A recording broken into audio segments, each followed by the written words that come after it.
A shocking case of alleged academic suppression has emerged from the United States when Indian PhD student at Columbia University, Ranjani Srinivasan, has self-deported to Canada after being accused of supporting Hamas. Srinivasan, a Fulbright scholar pursuing her doctorate in public planning, had her student visa revoked by the Trump administration, which labeled her a terror sympathizer. The allegations remain unproven, but she now finds herself in exile, questioning whether her university has abandoned her in her fight for justice. Srinivasan, 37, had been at Columbia for 5 years, often working over 100 hours a week. But when her visa was abruptly revoked, she says she expected Columbia to stand by her. Instead, she says she feels betrayed by the prestigious institution. In an interview with Al Jazeera, she expressed her dismay, saying, and I quote, "I hope Columbia comes to its senses and re-enrolls me." End quote. Her ordeal began on March 5th when she received an email from the US consulate in Chennai informing her that her visa had been revoked indefinitely. Just hours later, agents from Immigration and Customs Enforcement (ICE) arrived at her doorstep, presumably to detain her for deportation. She didn't answer.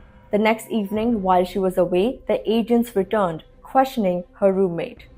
Around the same time, another Columbia student, Mahmoud Khalil, was detained on campus, sparking unrest among students.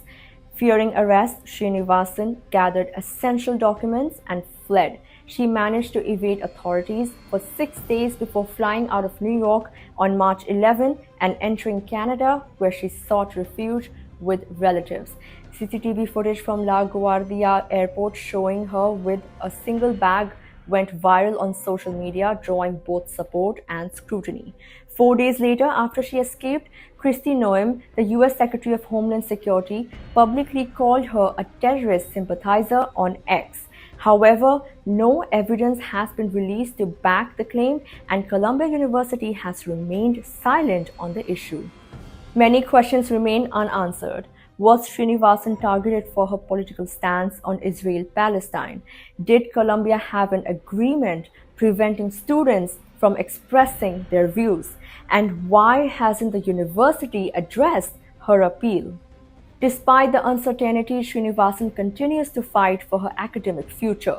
She insists that her PhD requirements are complete and that Columbia should still reinstate her degree.